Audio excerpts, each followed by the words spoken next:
Hello, everyone out there in YouTube land. This is Phoenix Draconis, and this is Kaon Reviews.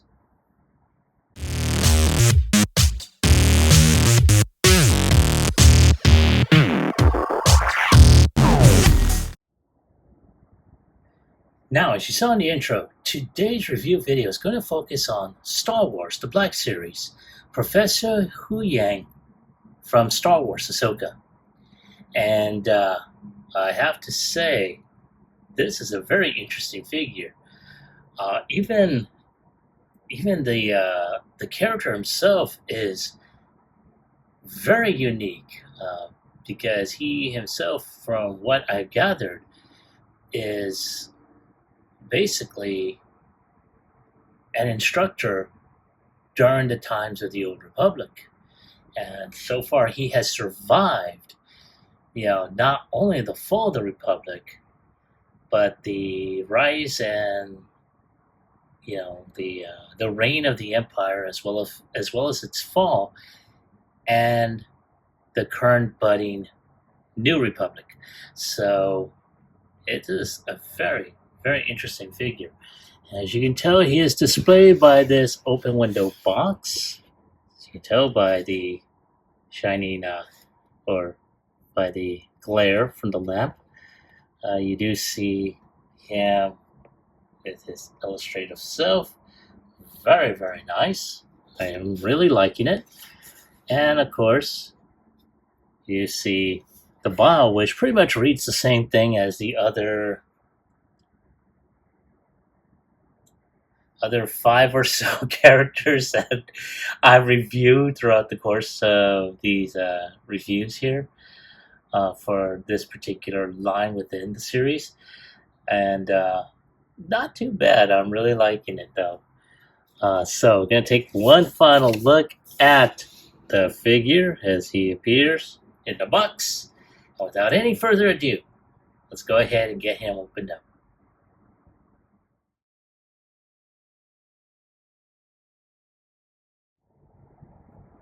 All right, there he is, and looking at his data pad to see what needs to be repaired. It seems like Ahsoka on her ship. There's a lot that needs to be repaired, apparently. And for anyone that's seen the series, we know he's gone through a lot, and not too bad. I really like it. I do have some issues with the figure, though, but I will get to that momentarily. But let's take a look at his sculpt. That is a really amazing look that he has. And wow, let's go ahead and just take a look up, see. And wow. I just noticed that that's kind of spooky. See, looking down, it's not that noticeable. Looking up, it's like, yes. It's like we just disturbed him. Like he feels annoyed. Oh, man. But, yeah, that's pretty awesome looking. I'm really liking it. But I mean, wow. Yeah, you see the little monocle up there above his right eye. A lot of good mechanical details, especially for this droid. You see some wires here and there. Some really good molded detail on him, on his hands. The accessories he's got, the data pad, I want to say this is like a practice saber that he's got. I really wish they had put like a blade on there, because that honestly would have been cool. He's got his little, apron with a whole bunch of pouches and stuff. I really wish some of this stuff actually came out so you can pretty much put him in his hands. A lot of good molded detail for his legs, his knee, the shins, his feet, his back, and this little pouch over here, which the hands do extend. Now, the only thing is that unfortunately the hands do not grip anything. So it's like, okay, more circuitry around his waist, his arms. I mean, this is really awesome looking. So let's go ahead and take a look at his articulation. So the head can go 360, can look up, can look down, can look right, can look left. His arms can go around 360. There goes his accessory. And the arm can, oof, that is tight. So do be careful. It can go up like that. It can rotate at the elbow. It can bend around 90 degrees. The hand can do this, can bend like so, can rotate. Yes, can rotate around 90 degrees. Let's put that arm down. Oh, God, that is tight. Okay. I'm not going to be doing that anytime soon. So he does have an ab crunch, can go out, can do left, right, and left, a wiggly waggly. The leg can kick up, but because this is kind of a hard plastic, it can only go up so far, but it can go around 90 degrees. Can kick back a little bit, but again, well, yeah, it can go around 90 degrees. The knee can bend around 90 degrees as well. The foot does have ankle tilt in a way. Can kick back and can kick forward. But that is pretty much about it. Now, this is what I was talking about just now. His ability to stand upright is a little bit of an issue. But he's doing well so far, so I mean, I really can't complain too much. So, give me a moment to take a few more images of him, and I'll be right back, and we'll bring out a couple of other figures to do some comparisons.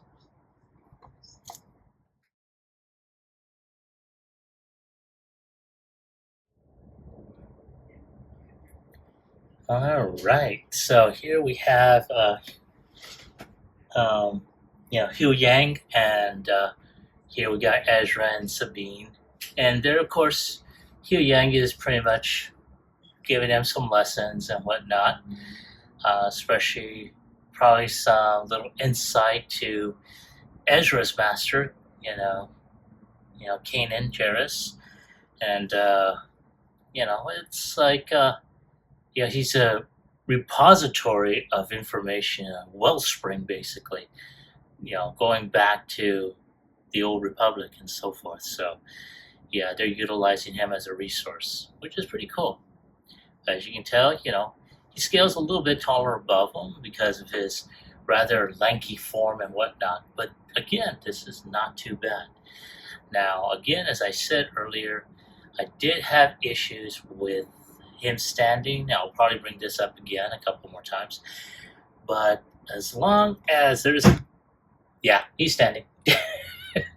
As long as there isn't any sudden moves or a wind gust or whatnot, he will stand. But again, this is why I'm kind of an advocate of having figure stands associated with them. They've got the peg holes for them already. Might as well go ahead and make the figure stands for them. But again, that's just me. But yeah, so give me a moment, and I'm going to take a few more images of them, and I will be right back with my final thoughts as well as my score.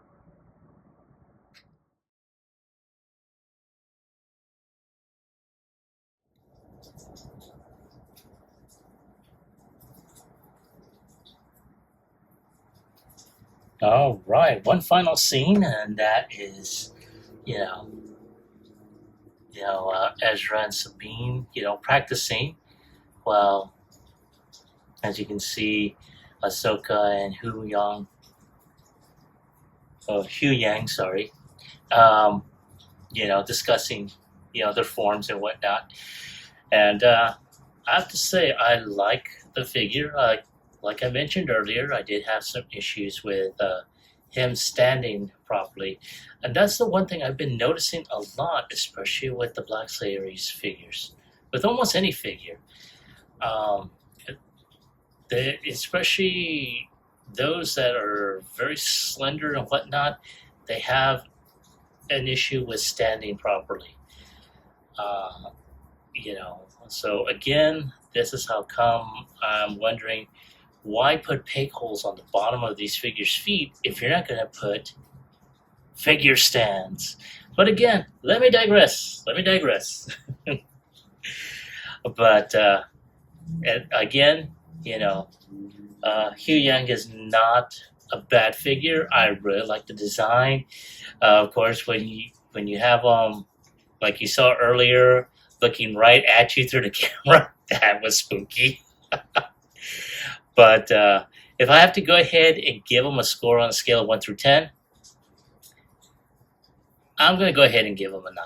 He's not a bad figure. I just wish they gave him more articulation in that backpack. Items that are kind of painted in the pouches of his smock. I really wish those were able to come out. And especially, I'm assuming that's a practice saber that Huyang is holding. I really wish they had put a blade on there so he can be able to use that as an actual practice sword. But again, these are just my opinions. They're not law or anything, but that's what I think should have been done. But that is my take on the figure. That is my score. I want to hear from you. Now, as a matter of fact, I originally had Huyang pre-ordered on Hasbro Pulse, but like with Hera, I had to go ahead and cancel that order as well. So I wound up finding this one, of all places, at Walmart. So they are out in the wild. But I will also go ahead and look on the usual toy websites, and if they are available, I will put a link in the description below. But let me ask you all a question. Have you been able to find this figure? And if you did, do you like it? Do you hate it? Leave me a comment in the comment section down below. Like, share, subscribe to my channel. Click onto the bell icon so you can be notified when I post up new videos. As always, I want to thank each and every one of you for helping this channel grow. And it has grown over the past couple of years or so. And I am looking forward to seeing what this new year will bring. But as always, I need your help to accomplish that. This is Phoenix Draconis, and I will catch you all on the flip side. Peace.